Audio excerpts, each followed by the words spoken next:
Hello and welcome to the third part of our tour of Sculpture by the Lakes.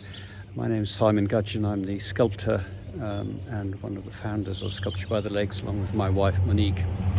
After the part two of the tour, my wife was watching that and giggling quite a lot as she was, because apparently I got most of the names of the plants wrong. My wife is the gardener. She's the one who designs all the planting plans around here, and she speaks Latin, so she knows all the names of the plants.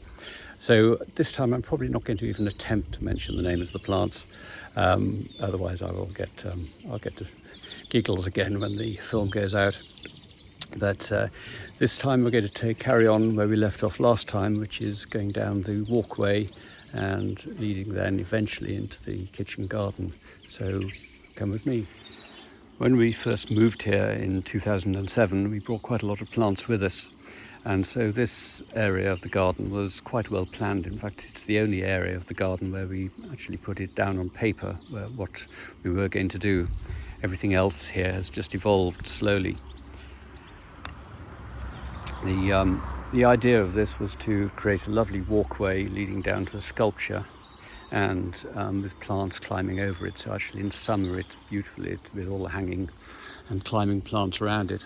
But we also wanted to create something to make people stop and think, which is really very much the ethos of what we try and do at Sculpture by the Lakes. We want people to take time out of their busy lives and just experience peace and tranquility, but also just start thinking.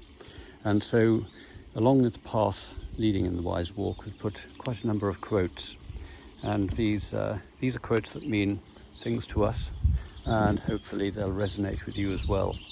A lot of them are garden orientated and or art orientated. This one here is a particular favourite of mine. Let the beauty of what you love be what you do. And that really does resonate with what I do, the creation of sculpture, and actually just being an artist. I didn't start art until I was into my 30s when I started painting, and I didn't start sculpting until I was 40. And it was really the first thing I ever had done in my life that I really enjoyed and thought, this is what I want to do with my life. And so it's been a privilege to be able to continue doing this. Oops, there's the tractors going past. To be able to continue doing this and actually lead a life which is so fulfilling. There is another lovely quote here as well. In the end, we will only conserve only what we love. We will love only what we understand, and we will understand only what we have been taught. And that, again, I think is so important for people to understand and therefore appreciate. More quotes. Do not seek to follow in the footsteps of the men of old, seek what they sought. And that again is something I try and do with my art, is actually follow my own path.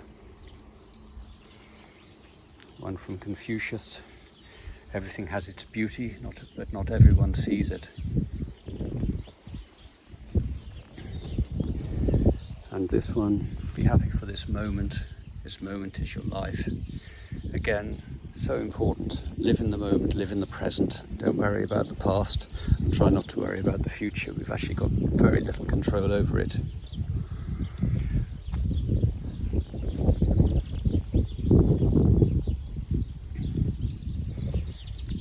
This, I think, is so important for an artist. Perfection is achieved not when there is nothing more to add, but when there is nothing left to take away.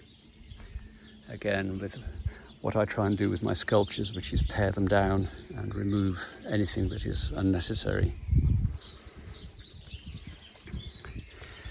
As you can see here, the wisteria, see I got that plant right, is all just coming into bud and will soon be in flower, we hope. We had a little bit of a frost last night, but I don't think it touched the wisteria, so I'm hoping that we'll get away and we'll have this covered in colour very shortly.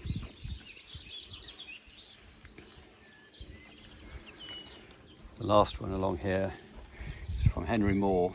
There is no retirement for an artist. It's your way of living, so there's no end to it. And it's all consuming. It becomes part of you. It's not something I stop at 5 o'clock. It's something that I think about every day, every waking hour, and often in my dreams. And at the end of this sculpture, end of this garden, is a lyrebird sculpture. This again is based loosely on a crane and in the shape of a lyre harp as well.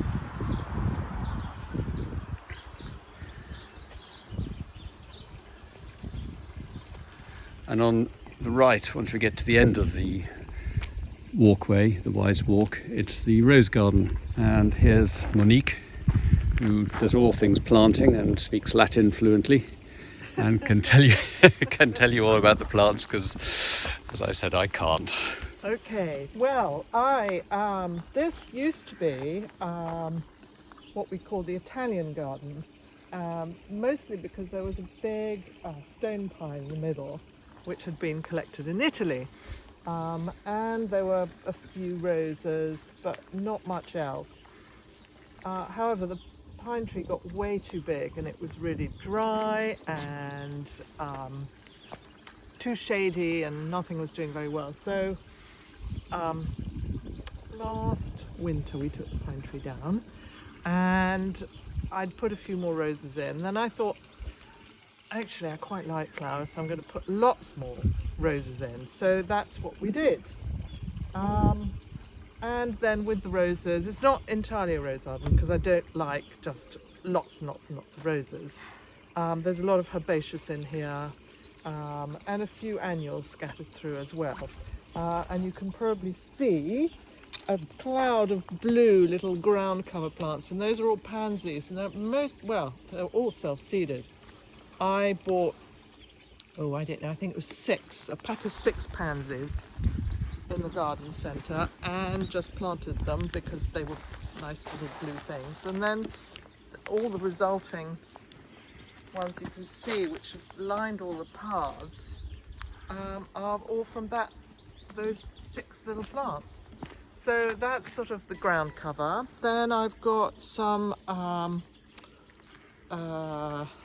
saxifrage here, which is a real granny's favourite. It's called London Pride, and it comes up in a lovely sort of froth of pinky white flowers. They're just starting now. Then as well as all the roses, we've got some Artemisia, nice silver leaf plant, which is good for foil.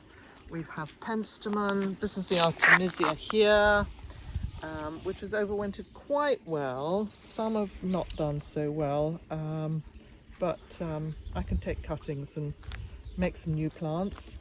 But yes, there's a sort of good mixture to give interest all through the season. And this garden here, and well, along with the Wise Walk, it's really where the flowers, the sort of more traditional herbaceous plants are, because the rest of the garden is very much, it's structural, isn't it, really, what you've done with the planting there? Yes, it's because a lot of the garden is a frame for the sculptures. I don't want to distract the viewer of the art by too much flower. Otherwise I get in trouble with the sculptor for a start. And so yes, a lot of the planting is one particular type. So it causes it provides a dramatic backdrop, and it has a dramatic effect, like a sort of whole bunch of grasses or one shrub. But also it's a good frame for art, for sculpture. Lovely, thank you very much. We shall continue our walk. That's a pleasure, anytime. After the rose garden, the quotes in the walkway change a little bit and are more orientated towards our dogs. This one is a particular favourite of mine, and I will try and read it out, but often it's just it's too emotional. He is your friend, your partner, your defender, your dog. You are his life, his love, his leader. He will be yours, faithful and true to the last beat of his heart. You owe it to him to be worthy of such devotion.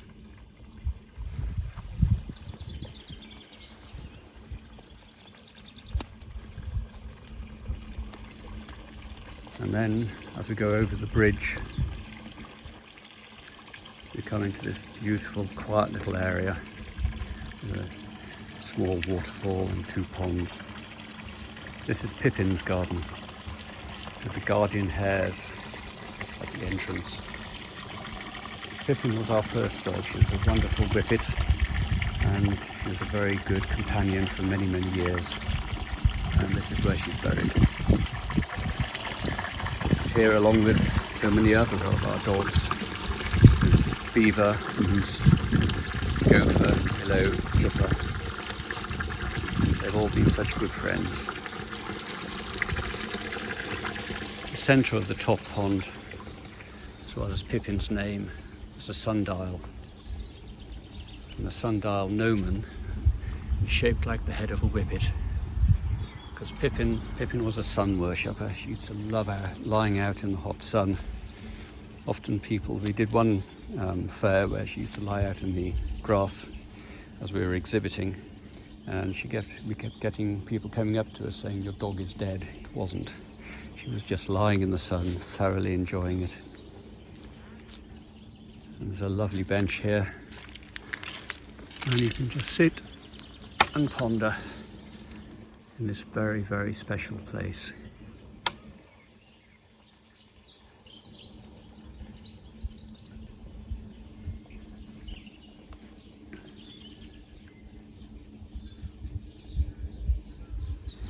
That's it for today's tour. I'll come back and do another one in the next day or so. And in the meantime, I'm just going to sit here and spend time with old friends. Thank you.